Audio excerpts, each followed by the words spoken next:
더불어민주당은 이재명 대선 후보의 공약을 뒷받침할 우선 입법과제들을 선정했습니다. 개발이익 환수를 중심으로 한 대장동 방지법을 추진하고 전국민 재난지원금 추가 지원에 대해선 당내 공감대를 형성했습니다. 민주당 이재명 후보가 오피스 누나 등 최근 논란이 된 발언들에 대해서 적극 해명에 나섰습니다. 국민의힘 대선 후보 선출을 위한 경선 투표는 64%에 달하는 역대급 흥행 속에 마무리돼 내일 최종 결과가 주목됩니다. 대장동 의혹과 관련해 국민의힘은 이젠 몸통을 조사해야 한다며 이재명 후보를 압박했고 민주당은 50억 클럽에 대한 수사를 촉구했습니다. 민주당은 고발 사주 의혹을 놓고 윤석열 후보에 대한 공세 수위도 높였습니다. 대기자의 시선으로 분석해보는 정가동향 목요정치클럽 기자 대기자. 오늘은 역대급 투표율을 보이며 대선 후보 선출을 하루 앞둔 국민의힘 경선 상황과 결과에 따라 달라지게 될 여야의 대선 판도를 짚어봅니다.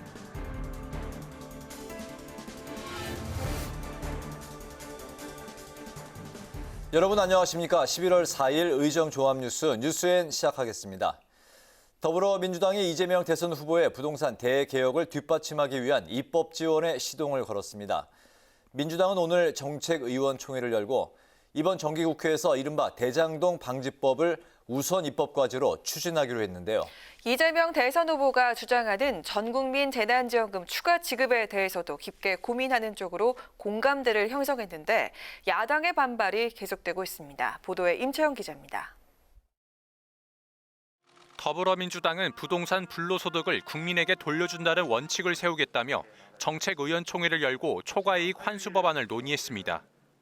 성남시 대장동 도시개발 사업과 같은 민간 공동개발 사업에서 민간의 과도한 개발 이익을 제한하자는 취지인데 의총에서는 민간 이익을 총 사업비의 10% 이내로 제한하는 도시개발법 개정안과 개발부담금 부담률을 50%까지 높이는 개발이익 환수법 개정안 등이 논의됐습니다.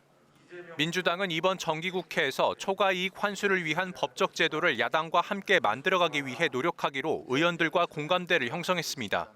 이거는 우리 정기국회에서 우리 당이 추진해야 될 우선 입법 과제이고 또 상임위에서 조금 더 세부적인 논의가 필요한 만큼 그 부분에 대해서는 앞으로도 계속 논의가 필요할 것입니다. 이와 함께 민주당은 반도체와 배터리 등 핵심 전략 산업에 투자와 세제 등을 지원하는 특별법과 소득세법 개정안을 당론으로 채택했습니다. 소득세법 개정안은 난임시술 관련 세액공제를 30%로 확대하고 처방받은 의약품 구입비를 특별 세액공제에 포함하는 내용입니다. 의총에서 구체적인 논의는 되지 않았지만 당정 갈등에 불씨가 되고 있는 이재명 후보의 전국민 재난지원금 추가 지급에 대해서도 당 차원에서 어떻게 구현해 나갈지 고민하기로 했습니다. 반대라고 이해하고 있지 않고요. 여러 가지 재원 마련에 있어서의 우선순위에 대한 고민이라고 생각을 합니다. 이 보상을 앞으로 전 국민까지 어떻게 확대할지에 대한 고민은 앞으로도 우리 당에서 지속적으로 할 거라는 말씀 드리겠습니다. 하지만 국민의힘은 이 후보가 제안한 전국민 재난지원금을 선거용 매표행위로 규정하면서 강하게 반발했습니다. 성일종 의원은 언론 인터뷰를 통해 이재명 후보의 제안에 정부가 화답하는 것은 정치적 중립을 허무는 것이라며 재정당국에 경고했습니다. 국회방송 임천입니다. 당의 적극적인 입법 지원을 받고 있는 더불어민주당 이재명 대선 후보가 최근 논란이 된 자신의 발언들을 해명했습니다. 웹툰 오피스 누나 이야기 발언은 선정성 문제 제기를 한 것이라고 설명했고 음식점 총량제 논란에 대해선 아이디어와 공약을 구별해야 한다고 지적했습니다. 이 후보 내일은 보수의 심장인 대구를 찾습니다. 보도에 홍혜진 기자입니다. 더불어민주당 이재명 대선 후보가 최근 자신의 발언을 둘러싼 여러 논란에 대해 언론 인터뷰와 SNS 등을 통해 해명했습니다. 웹툰 오피스 누나 이야기 발언 논란에 대해선 제목에 선정성이 있는 것 아니냐는 문제 제기를 한 것이라고 설명했습니다. 앞서 이 후보는 웹툰 제작 현장에서 오피스 누나 이야기라는 작품에 대해 제목이 확 끈다고 발언해 논란이 됐습니다. 이 후보는 반헌법적 발상이라고 비판을 받았던 음식점 총량제에 대해서도 해명했는데 아이디어 차원에서 얘기한 것을 공약으로 왜곡해 비난하는 일은 없어야 한다고 말했습니다. 이어 앞으로 공약과 구분해 말하겠지만 정치적 손해를 우려해 건전한 논쟁을 피하지는 않을 것이라고 덧붙였습니다. 지지율 정체 속에 자신의 발언이 부정적인 영향을 미칠 것을 우려한 적극 대응 차원의 행보로 풀이됩니다. 이 후보는 오늘 한국거래소를 찾아 개미 표심을 공약하며 정책 행보도 이어갔습니다.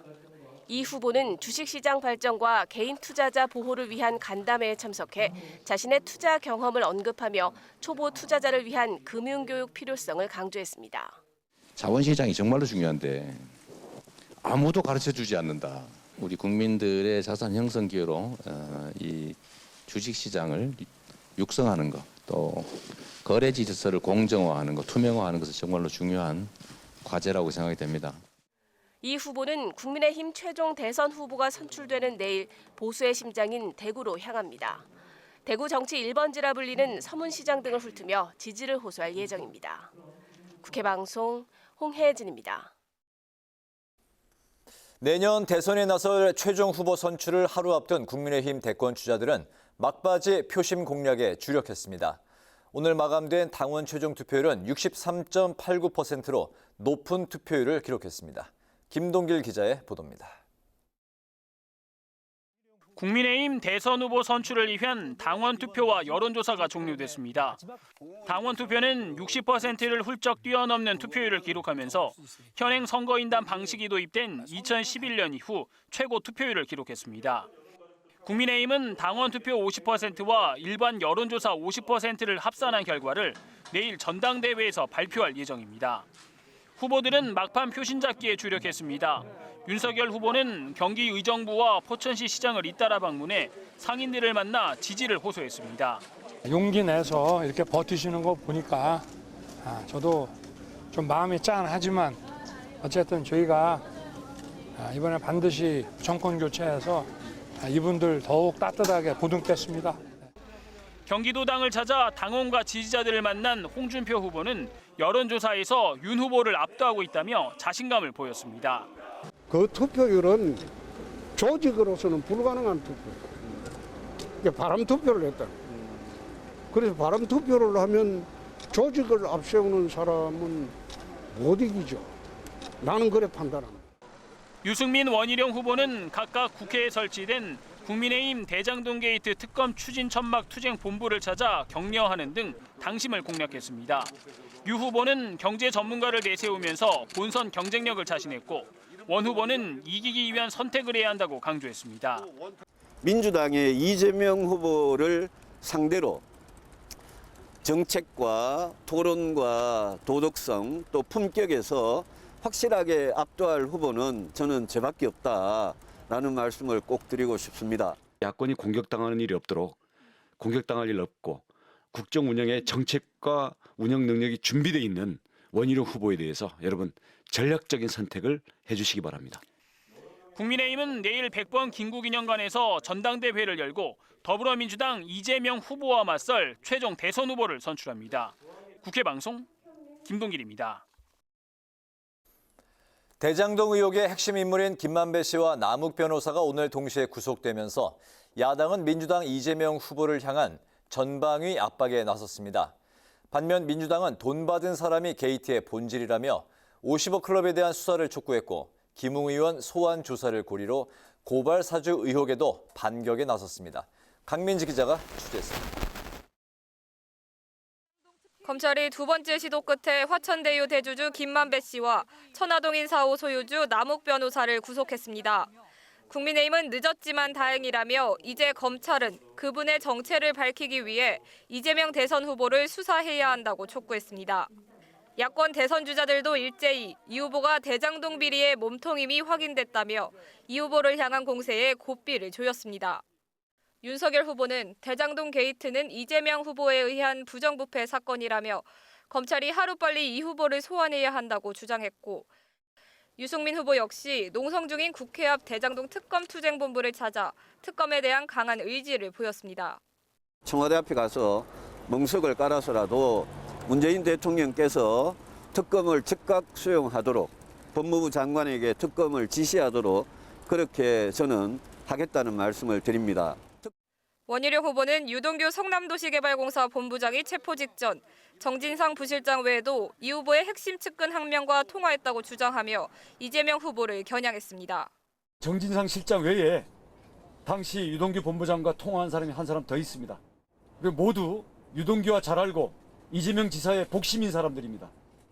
정부 실장은 녹취록에서 유 전 본부장 모습이 너무 달라 확인이 필요했다고 해명했지만 이 후보가 측근을 통해 모종의 메시지를 전하려고 했던 것이라는 의혹이 제기됩니다.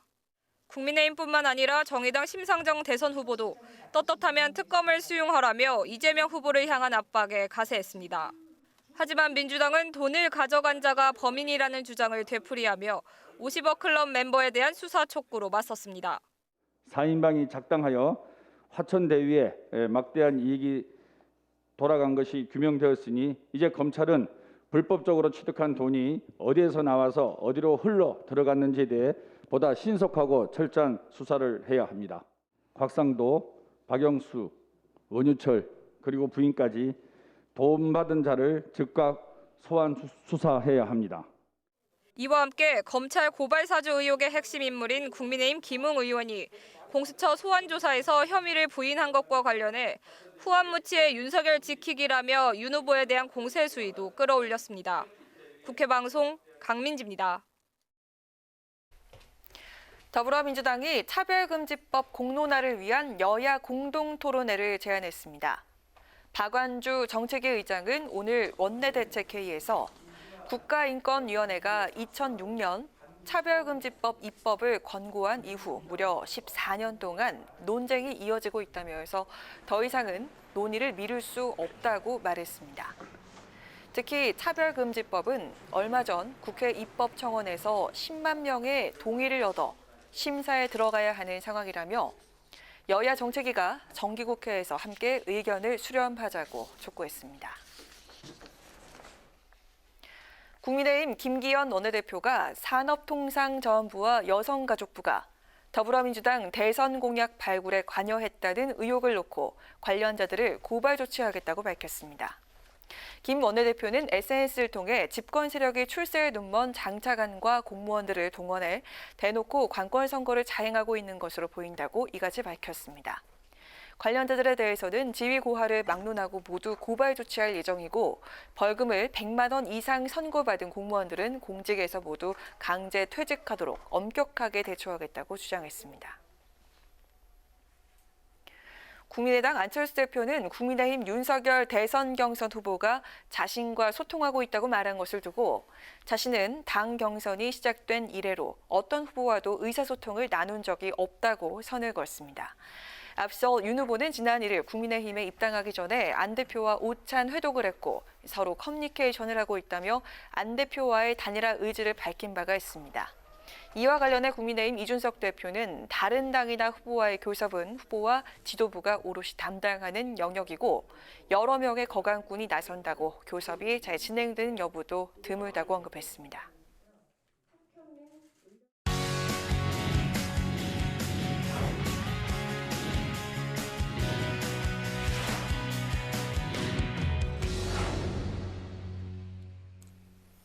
네, 오늘 이슈 분석 박지영 기자와 함께합니다. 박 기자, 어서 오세요.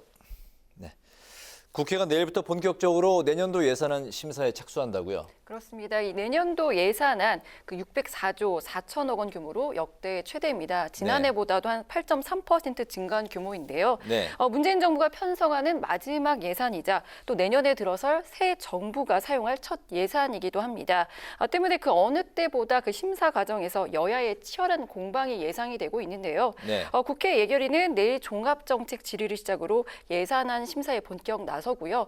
또 각 상임위별 예산안 예비 심사도 다음 주에 일정이 줄줄이 잡혀 있습니다. 네, 604조의 이제 슈퍼 예산인데 정부의 주요 사업에는 이제 어떤 것들이 있나요?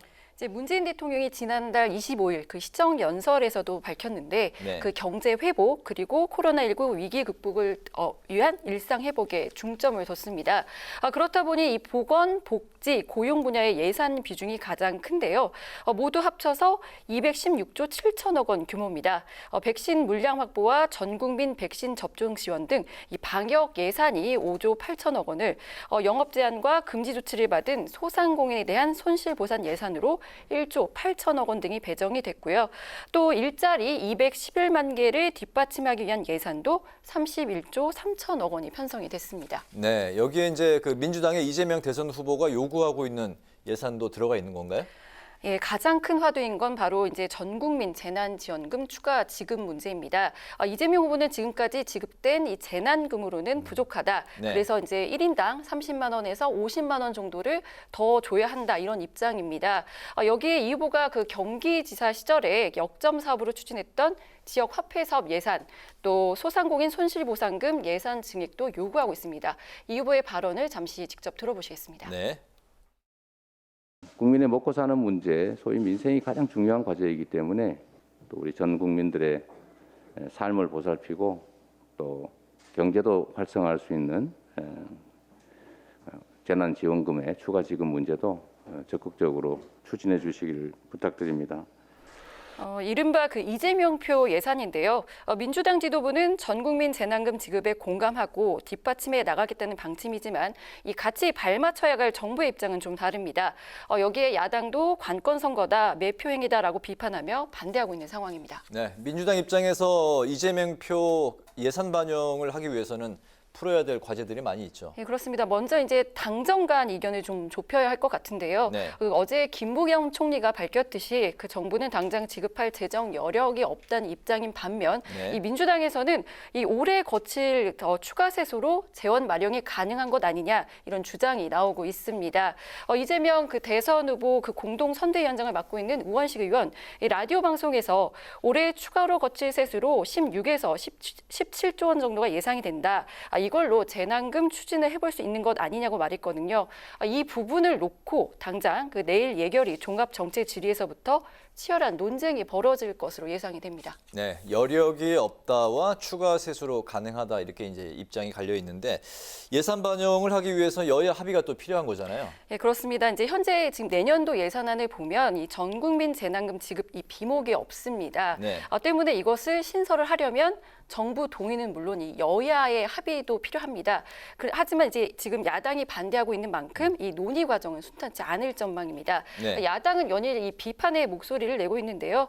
국민의힘은 오늘도 논평을 통해서 전국민 재난금 지급 추진과 관련해 무대책 유생색이다.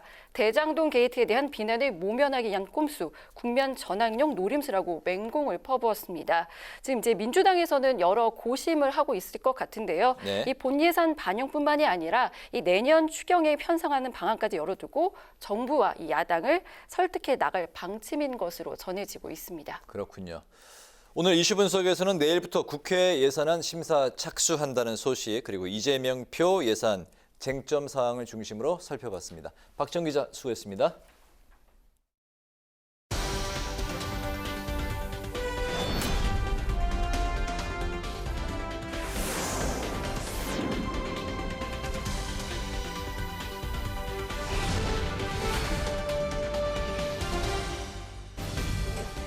강하랑의 정치톡 시간입니다. 11월 4일 사람들의 시선을 끈 정치 뉴스 만나보시죠. 오늘의 첫 번째 정치톡은 10% 대 5%입니다. 국민의힘 대선 후보를 최종 결정하는 운명의 날이 바로 내일로 다가왔습니다. 지난 나흘간 진행된 당원 투표와 일반 국민 여론조사가 조금 전 5시에 마감이 됐는데요. 역대급으로 기록된 높은 투표율에 각 후보 측은 촉각을 곤두세우며 유불리 셈법이 분주한 모습입니다. 특히 양강 구도를 이루고 있는 윤석열 후보와 홍준표 후보의 캠프 수장들은 자체 판도 분석을 근거로 각기 다른 해석과 전망을 내놓으면서 승리를 자신했는데요. 먼저 윤 후보 측 이야기 들어보시죠. 19만 명의 당원이 새로 가입을 했어요. 그 19만 명 중에 윤석열 후보를 지지하는 당에 비해서 신규로 가입한 당원 수가 한 11만 몇천 명으로 한 62% 정도 됩니다. 소위 검색량, 빅데이터라 그러죠. 빅데이터도 엊그제 기준으로 해가지고 다시 윤석열 후보가 앞서기 시작했거든요. 아, 그렇습니까? 이런 여러 가지 지표를 종합해본 결과 저는 한 2자리 숫자 차이로 이긴다 이렇게 보고 있습니다. 그러니까 10%포인트 이상의 그렇습니다. 차이로 이긴다? 예.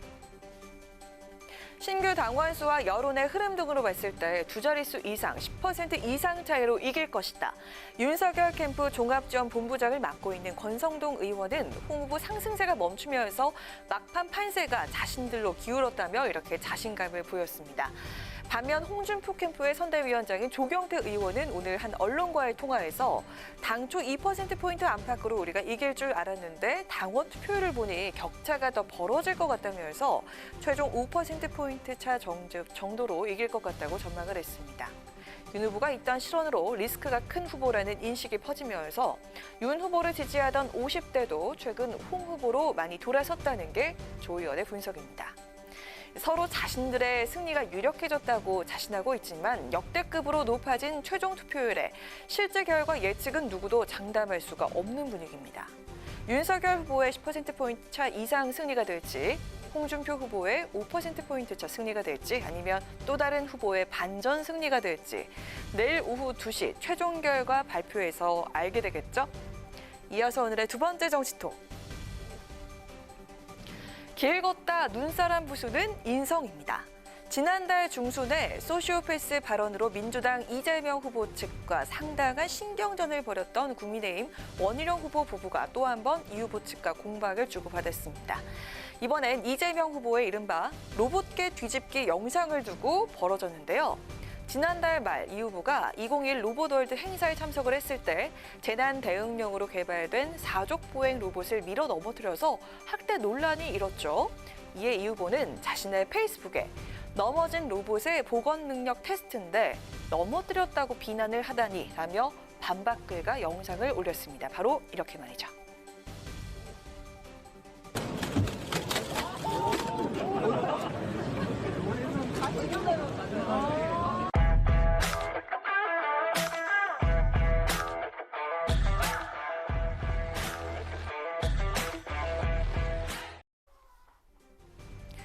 이 후보의 해명과 반박으로 일단락이 되는 듯했던 로봇계 뒤집기 논란이 다시 수면 위로 부상한 건 신경정신과 전문의이자 원희룡 후보 부인인 강윤영 씨의 발언 때문이었습니다.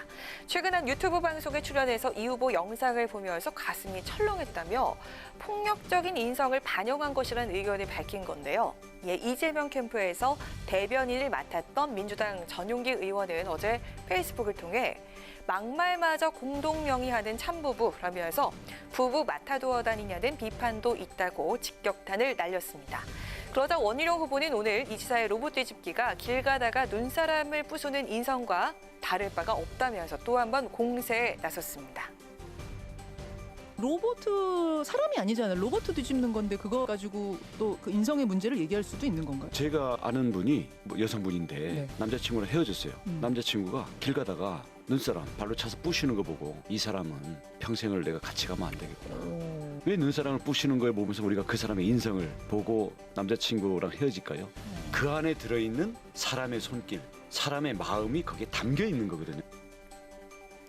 소시오패스 발언에 이어 인성 논란까지 대선 전국이 본격화하면서 후보 간 발언의 수위나 강도도 높아지고 있습니다. 국민의힘 원희룡 후보 부부와 민주당 이재명 후보 간의 신경전, 내일 국민의힘 최종 후보 선출 이후에도 계속될까요? 지금까지 강아랑의 정치톡이었습니다.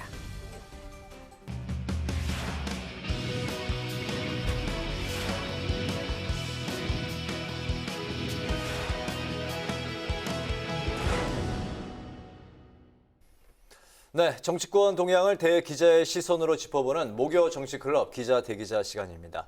오늘도 성한용 한겨레 신문 선임 기자, 최병목 전 TV조선 해설위원 두 분과 함께하겠습니다. 두 분 어서 오십시오. 반갑습니다. 네, 안녕하세요. 네, 오늘 함께 이야기를 나눠볼 주제 오늘 최 의원께서 펼쳐오셨죠? 그렇죠. 오늘 막을 내린 국민의힘 대선 후보 경선 얘기를 좀 해보려고 하는데요. 네. 뭐 투표율이 역대급이다 이렇게 돼서 아까 뭐 리포트에 나왔습니다만은 63.89%. 이러면 사실 역대 두 번째거든요. 네. 2007년에 이명박 박근혜 후보가 경쟁을 했을 때 이어서 지금 두 번째로 네. 높은 투표율입니다. 네. 이게 대선 판도에 어떤 영향을 미칠 것인가 이런 부분을 한번 다뤄보고자 합니다. 네. 네, 자 이제 내일이면 최종 후보가 결정이 될 국민의힘 대선 경선 투표가 오늘 오후 5시에 마감이 됐는데요. 4명의 후보들은 오늘도 현장을 누비면서 마지막까지 지지를 호소했습니다. 각 후보들 목소리 잠시 듣고 본격적으로 이야기 나눠보겠습니다. 집단 진성의 힘을 발휘해 주실 거라고 믿습니다. 제가 아직 안 끝났고 오늘만 저녁까지 최선을 다하겠습니다. 아쉬움이 없을 수 있겠습니까? 그러나 하여튼 최선을 다하는 것밖에 뭐 달리 드릴 말씀이 없습니다. 우리 당이 대선에 이기려면 청년층의 지지가 없으면 대선을 이길 수가 없습니다. 이번에 제가 본선에 나가면 한국 보수 정당 사상 처음으로 호남에 20% 이상 득표하는 대선 후보가 될 것을 확신합니다. 국민들과 당원들께서 정말 미래를 보고 집단지성의 힘을 발휘해 주실 거라고 믿습니다. 저는 민심은 빠르게 올라오고 있다고 생각합니다.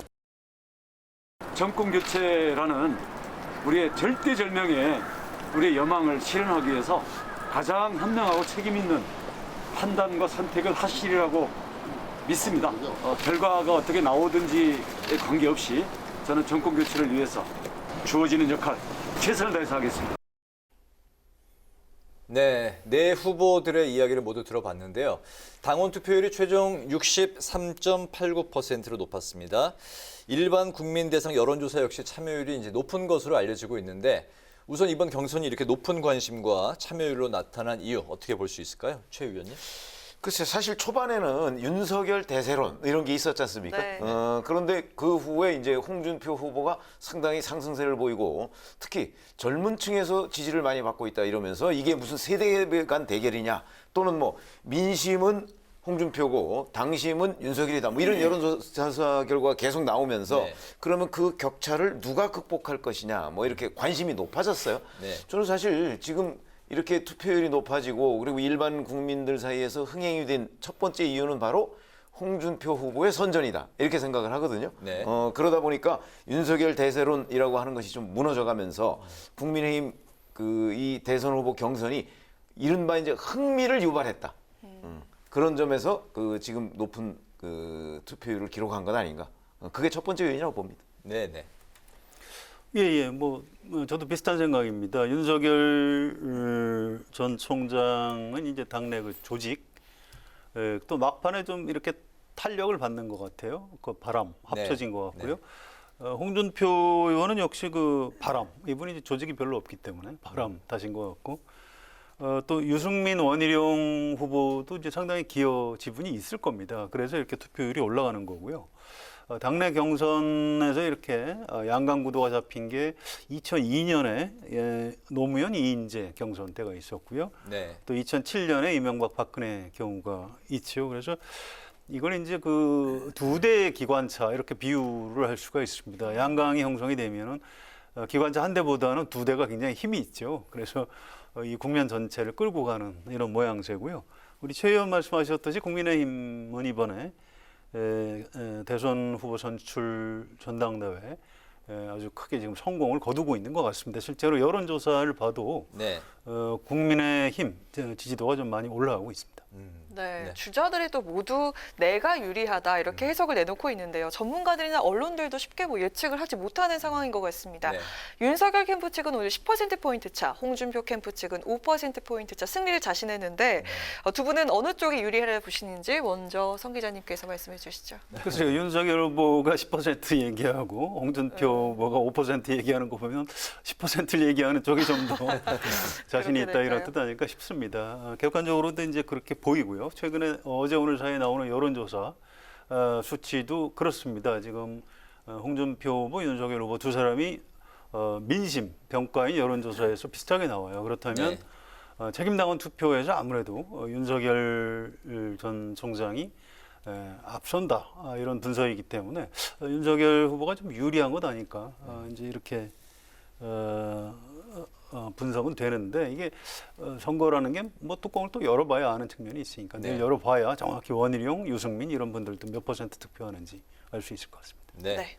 그렇죠. 기본적으로는 요새 선거는 이제 선거를 앞두고 워낙 여기저기서 여론조사가 많이 나오지 않습니까? 심지어는 책임당원들을 상대로 한 여론조사도 나와요. 그런데 그게 이제 지금까지 전체적인 흐름, 그러니까 10월 한 25일 전까지의 흐름은 대체적으로 보면 민심은 홍준표, 뭐 당심은 윤석열. 근데 당심에서 윤석열 후보가 상당히 앞선다. 이렇게 돼 있었거든요. 그리고 거기에다가 이제 10월 19일, 뭐 10월 21일 이때가 이제 윤석열 후보가 사실은 전두환 전 대통령 옹호 논란, 그다음에 개사과 사진 뭐 이런 걸 올렸을 때예요. 그러니까 그 즈음에 윤석열 후보가 굉장히 지지율이 많이 떨어졌어요. 근데 요즘에 계속 뭐 최근 한 며칠 사이에 발표되는 게 대개 10월 말에 조사한 결과거든요. 네. 그 결과를 보면 윤석열 후보가 또 상당히 치고 올라갔어요.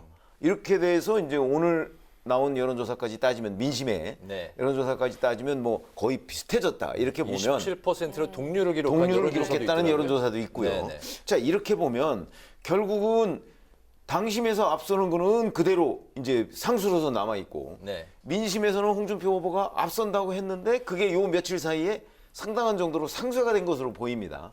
그렇게 하게 되면 뭐 결국 우리가 이제 과학적 조사를 믿는다면 네. 그렇다면 뭐 윤석열 후보가 그 이길 수 있는 것 아니냐 이렇게 이제 전망을 할 수밖에 없는 그런 여러 가지 데이터들이 지금 나와 있는 거죠. 두 분 다 조심스럽게 윤 후보가 좀 유리할 것이다라고 그렇죠. 여러 관측을 지표가 윤 후보의 승리를 보여주고 있다. 저는 그렇게 봅니다. 네, 알겠습니다. 조금 더 들어가서 두 분 다 윤석열 후보의 승리를 예측하고 계신데 승패를 가를 여러 요인들 중에서 뭐 모바일이나 ALS 투표율, 세대별 투표율, 또 새로 입당한 신규 당원의 표심 등등 좀 여러 요인들이 있는데 어떤 점을 눈여겨보면 좋을까요? 지금까지 뭐 2030 또는 그 40대까지 그 이 사람들의 그 지지율은 그 홍준표 후보가 상당히 앞선다고 알려져 있어요. 그리고 네. 여론조사 결과도 실제 그런 상황이 있고요. 네. 거기에 뭐 일부 역선택이다 뭐 이런 주장이 있기도 하지만 어쨌든 간에 그런 걸 상쇄하더라도 홍준표 후보가 2040에서 상당한 지지를 받고 있는 거는 맞는 것 같고요. 예. 그다음에 50대 이상에서는 또 윤석열 후보가 상당히 또 앞서 있어요. 이런 것들을 보면 역시 관심은 세대별 지지율의 차이. 이게 이제 어떻게 되느냐는 거 관심하고 그다음에 저 사람들이 누구를 지지하지 하고 잘 모르는 게 이제 결국 최근에 입당한 사람들이에요. 네. 사실은 그 국민의힘 책임당원이라고 하는 사람들이 30만이 좀 안 돼요. 그런데 이준석 대표가 6월 11일 날 대표가 된 이후에 신규 입당한 사람이 거의 30만 명을 육박하거든요. 그러면 네. 기존 당원과 거의 비슷한 숫자의 책임당원이 6월 11일 이후에 입당했다는 얘기가 되거든요. 예. 그럼 이 사람들이 정말 특정 어느 후보를 지지해서 입당한 것이냐 아니면 이준석 대표 때문에 그 당에 대해서 관심이 높아서 입당한 것이냐 이런 부분에 대한 분석도 아직 제대로 안 나와 있어요. 네. 그러니까 이 표심이 어느 후보를 향하고 있느냐 그건 지금 누구도 자신할 수 없는 거거든요. 그래서 세대별 그다음에 지금 신규 신규 입당 네. 요 두 가지 변수가 가장 크다고 봅니다. 네네. 예, 근데 이제 신규 당원들이 뭐 투표할 때 나 신규 당원이라고 하진 않기 때문에 그게 분석을 하기가 쉽지는 않을 겁니다. 저는 이제 거기도 하나 얹어서 네. 이 권역별 그 뭐 표심이 중요할 것 같아요. 지금 국민의힘이 아무래도 좀 고연령층 또 영남 네. 그 중에서도 이제 대구 경북 쪽의 당원들이 아주 많은 편인데 사실은 경선을 이렇게 치열하게 하는 이유는 대통령 선거 본선에서 이기기 위한 거거든요. 그래서 네. 젊은 층 유권자 이제 최 의원 말씀하신 그 부분하고요. 또 제가 추가하고 싶은 것은 이제 수도권 역시 대선은 우리나라 전체가 한 선거구입니다. 그래서 서울, 인천, 경기 수도권 표심에서 앞서는 사람이 본선에서 유리하죠. 그래서 이런 부분도 내일 그 결과가 나오면 당장은 뭐 전체 뭐 누가 1등했다 뭐 이것만 보도를 하겠습니다만 그 이후에 저처럼 이제 정치부 기자들은 좀 더 취재를 해서 그런 권역별 표심, 세대별 표심까지 좀 소개를 해드려야 될 것 같습니다. 권역별, 세대별 그리고 신규 당원까지 네. 예. 그 변수들이 이제 많이 있습니다. 그 민주당의 흥행과 이번 그 국민의힘의 그 경선에서의 흥행 어느 쪽이 더 흥행몰이에 성공을 한 건가요? 민주당도 좀 만만치 않지 않았습니까? 그렇지 않습니다. 그 이제 막판에 좀 돌발 변수가 있어서 그렇죠. 그런데 이미 그 처음부터 이재명 전 경기지사가 앞서는 결과가 계속 쏟아졌기 때문에 네.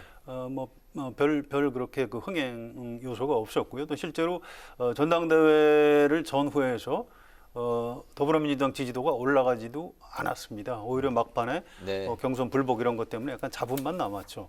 반면에 이제 국민의힘 쪽은 승부를 알 수 없는 아주 치열한 경선을 치렀고 물론 이제 너무 당내에서도 너무 좀 네거티브가 심하다 이런 비판이 있습니다만 저는 그렇게 생각하지 않습니다. 여기 윤석열, 홍준표 두 사람은 워낙 좀 다른 사람이에요. 그래서 둘이 아주 치열하게 경쟁을 하면서 국민의힘 전체에 좀 파이를 키우는 모든 국민들의 어떤 이목을 잡아 끄는 이런 효과가 있었던 것 같습니다. 그래서 확실히 전당대회 경쟁에서는 야당이 이긴 것 같습니다. 네. 관련해서 뭐 그렇죠. 아니 그게 이제 민주당 같은 경우는 사실 초반에 이재명 대세론 이렇게 돼 있었죠. 근데 그 대세론이 혹시 무너지는가? 뭐 이낙연 후보의 이제 그 어떤 추격으로 그렇게 했는데 사실 9월 말에 호남 경선에서 대략 승부가 날 것이다 이렇게 돼 있었지 않습니까? 그래서 광주에서 이낙연 후보가 약간 그 이겼을 때 그때만 해도 이게 뭔가 새로운 조짐인가? 그랬는데 결국 전북 경선에서 그건 아니다 하는 게 다시 확인이 됐거든요. 그러면서 이제 호남 경선 끝나자마자 결국은 이재명 후보가 이제 집권당 대선 후보가 되는구나. 다들 사람들이 그렇게 생각했기 때문에 이제 이 수도권으로 와서 서울에서 뭐 일부 좀 뒤집힌 결론. 그거는 뭐 사실 승패에는 영향을 못 미쳤잖아요. 그런 점들이 이제 그 민주당의 흥행 요인을 좀 줄인. 그러니까 대세론이 그냥 결국 끝까지 갔다. 간단하게 얘기하면 그렇게 된 것이고. 근데 여기는 이제 민심과 당심의 그 우열이 서로 갈라짐으로써 자 이게 승패를 예측하기 어려운 것 아니냐. 뭐 이런 얘기. 그다음에 이제 뭐 윤석열 후보의 뭐 일부 실언, 그다음에 뭐 홍준표 후보 뭐 이런 얘기들이 쭉 나오면서 그러면 이게 마지막까지 잘 모르겠네. 뭐 이런 이제 것들이 더 유권자들한테 저는 호기심을 자극했다고 보는 거죠. 그래서 관심이 더 높아졌다. 이렇게 분석하고 있습니다. 투표 결과를 하루 앞둔 오늘까지도 예측하기 참 어려운 이 상황이 국민의힘의 이제 흥행무리를 더 가져왔다라고 말씀을 이제 하셨습니다. 양강 구도를 보이면서 이제 치열하게 맞붙어온 윤석열, 홍준표 후보인데 민주당이 이제 이재명 후보와 이제 만약에 둘 중에 한 명이 맞붙었을 때 두 후보 각각의 장점과 또 약점이 있을 텐데 어떻게 바라보고 계십니까? 그렇죠. 그 간단하게 얘기하면 이런 겁니다. 예를 들어서 윤석열 후보는 사실은 조국 전 장관 수사 등을 통해서 뭐 공정 이미지를 선점한 측면이 있거든요. 반면에 뭐 약점이라고 한다면 이제 고발 사주 의혹, 본인이 이제 연루됐을지도 모르는 그런 부분에 대한 수사가 현재 공수처에서 이루어지고 있죠. 이 결론이 어떻게 나느냐. 또 부인, 장모, 그건 뭐 본인 직접적으로 연관된 건 아니라고 할지라도 그것도 역시 지지율 같은 데 영향을 미칠 요소가 된다. 이렇게 보이고요. 그다음에 홍준표 후보의 경우에는 역시 장점이라고 하면 뭐 토론이나 아니면 재치 뭐 이런 것들 때문에 저는 지금 젊은 층의 그 인기를 모으고 있는 건 아닌가 이런 분석이 가능하고요. 다만 이제 막말은 2017년도부터 계속되어 온 막말 이미지 이런 것들 때문에 이제 좀 단점으로 작용하고 있죠. 윤석열 후보는 이 반문재인 어떤 지지층을 끌어당길 수 있는 아주 강한 결집력 같은 걸 가지고 있습니다. 기존 정치에 대해서 좀 불만이 많은 약간 정치 혐오증 또는 뭐 반정치주의 이런 성향 유권자들까지 좀 당겨올 수 있다 이런 강점이 있고요. 반면에 최근에 무슨 저는 고발 사주 의혹보다 더 큰 사안이 그 손바닥에다 그 왕자 썼던 것하고요. 또 사과는 뭐 개한테나 줘라 뭐 이런 그런 그 감성적인 실점 부분이 생각보다 이 젊은 유권자들한테 좀 타격이 굉장히 심하더라고요. 그래서 이 부분을 과연 후보가 되더라도 어떻게 회복할 수 있을지 지금 국민의힘 안에서도 걱정하는 목소리들이 많이 있습니다. 그래서 그 부분은 윤석열 후보의 과제로 남게 될 것 같고요. 홍준표 후보는 이제 짧게 말씀드리면 20, 30대 남성 이후에 어쨌든 뭐 반페미니즘이든 어쨌든 20, 30대 젊은층 유권자의 지지를 보수 야당이 받은 적이 없습니다. 이거 자체가 획기적인 일이에요. 그런 그 장점이 있는 반면에 약점은 당내에서 좀 이렇게 동료 의원들하고 잘 어울리지 못할 정도로 조직력이 너무 취약하다.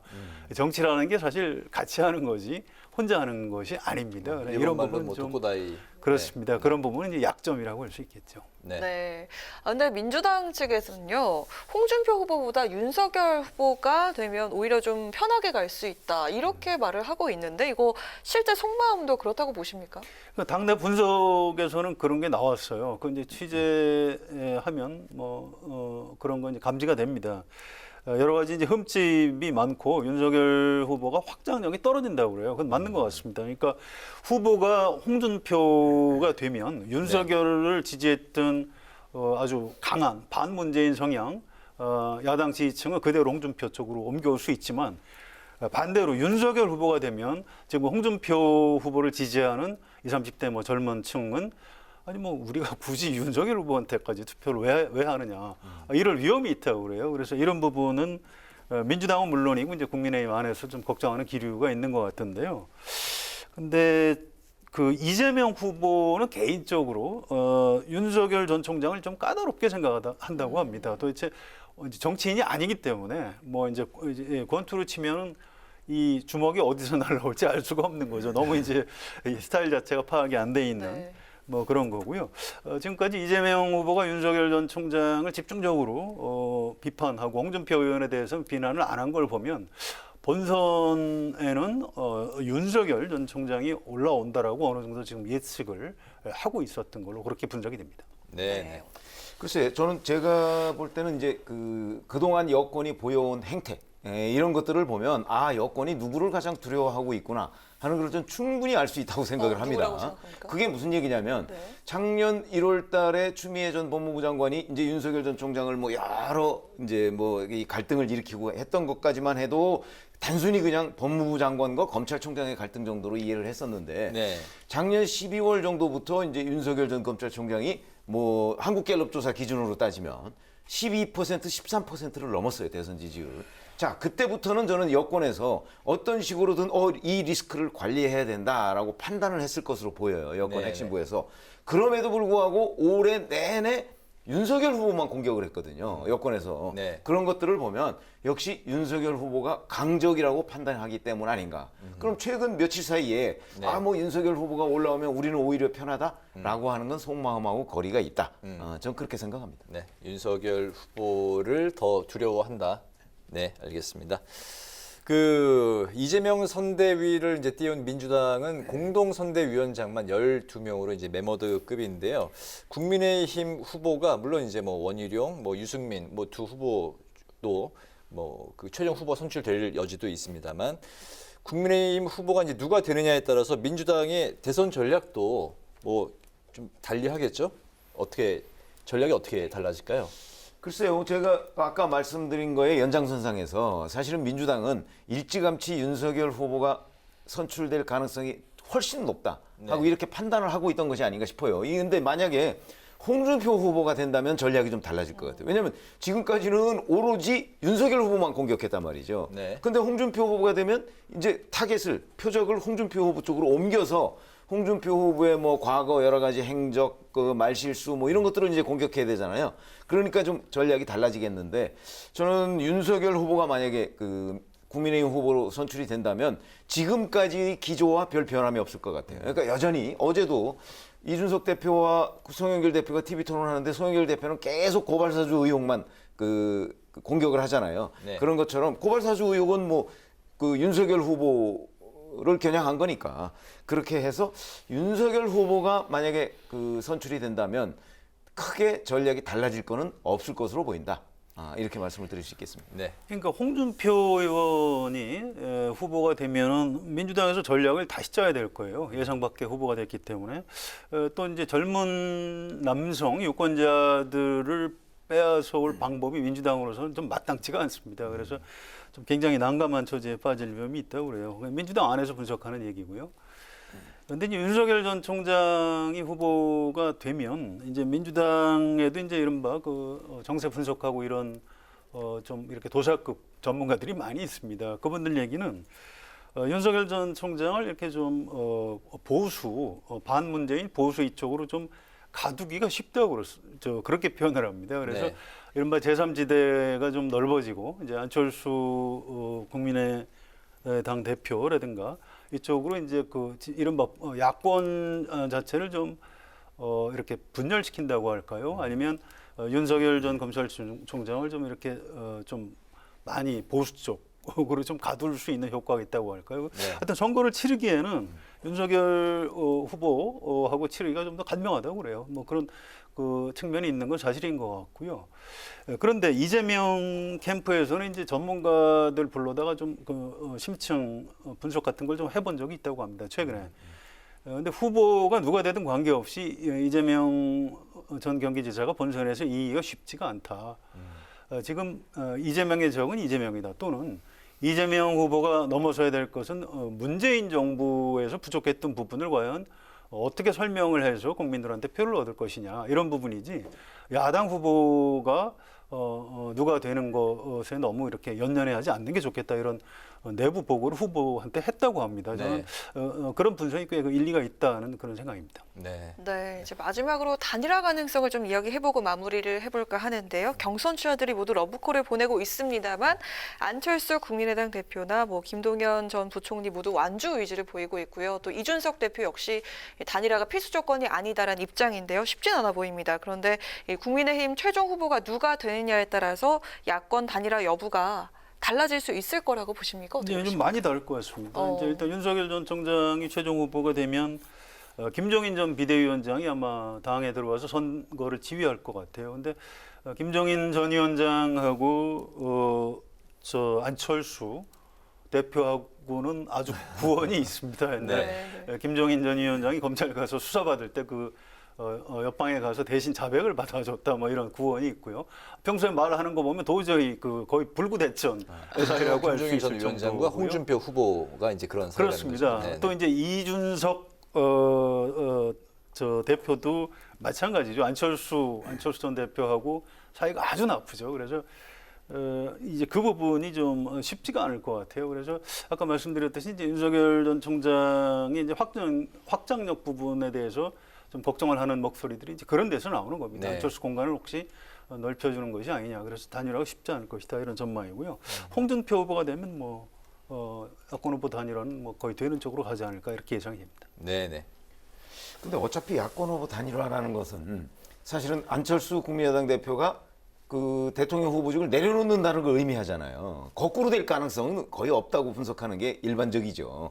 그렇게 본다면 뭐 홍준표 후보가 됐든 윤석열 후보가 됐든 안철수 후보를 어떤 식으로 설득하느냐 뭐 여기에 관련이 있는데 사실 저는 그 가장 큰 변수가 지지율이라고 봅니다. 무슨 얘기냐면 국민의힘 후보와 이재명 후보 간의 지지율 격차가 꽤 크다.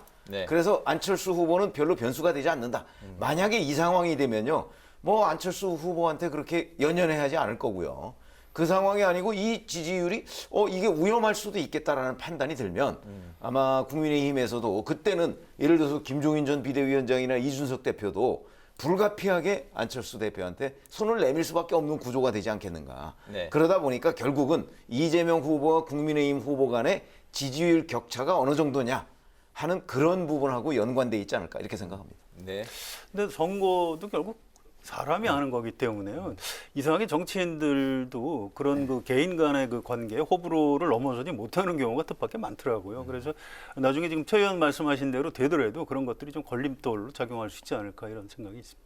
네, 두 분의 한 줄 논평 듣고 마무리하겠습니다. 성 기자님 먼저 들어볼까요? 예, 대통령 선거라는 게 이제 다른 정당 또 다른 후보하고 싸움이기도 하지만 결국은 이제 국민한테 유권자한테 표를 얻어와야 많이 얻어오는 사람이 이제 이기는 그런 겁니다. 이게 상대를 뭐 쓰러뜨리면 통쾌하긴 하겠지만 상대를 쓰러뜨린다고 해서 내가 꼭 당선되고 유리해지는 건 아닙니다. 그래서 오늘 한 줄 논평 선거는 전쟁이 아니라 경쟁이다라고 하겠습니다. 네. 조금 전에 저희가 말씀을 드렸듯이 바로 그 경선 투표율 상당히 높았죠. 이러면서 이제 경선에 흥행에 성공했다 이렇게 얘기를 하는데 사실은 올해 6월 11일 날 대표 경선도 있었습니다. 이 대표 경선도 이준석이라고 하는 30대 청년이 나오고 당선이 됨으로써 굉장히 많은 그 관심에 초점이 되고 그건 지금까지도 그 여파가 지속되고 있지 않습니까? 사실 지금 국민의힘과 국민의힘 전신이 이런 식으로 그 어떤 경선에서 흥행몰이를 한 경우가 거의 없습니다. 2007년에 뭐 이명박 박근혜 뭐 이 정도가 이제 뭐 대선 결승전 아니냐 뭐 이런 그 지적을 받았었는데 그러고 보면 올해 들어서 연이어 대표 경선에 이어서 지금 대선 후보 경선까지 흥행몰이를 하고 있는 국민의힘 뭐 이런 부분을 제가 그 상징적으로 표현해서 국민의힘 연이은 경선 흥행 뭐 이걸 한 줄 평으로 하겠습니다. 네, 알겠습니다. 오늘 목요 정치클럽 기자 대기자 이제 마무리할 시간인데요. 대선 후보 선출을 하루 앞둔 국민의힘 경선 상황을 짚어봤고 그리고 국민의힘 최종 후보 선출에 따라 달라질 여야 대선 판도까지 짚어봤습니다. 지금까지 최병묵 전 TV조선 해설위원, 성환영 한겨레신문 선임 기자와 함께했습니다. 오늘 두 분 말씀 잘 들었습니다. 고맙습니다. 내일은 전국이 대체로 맑겠지만 바람을 타고 미세먼지가 유입되면서 수도권과 충청을 중심으로 미세먼지 농도 온종일 나쁨 수준 보이겠습니다. 호흡기 약하신 분들은 주의하시기 바랍니다. 네, 오늘 뉴스에는 여기서 마치겠습니다. 시청해주신 여러분 고맙습니다.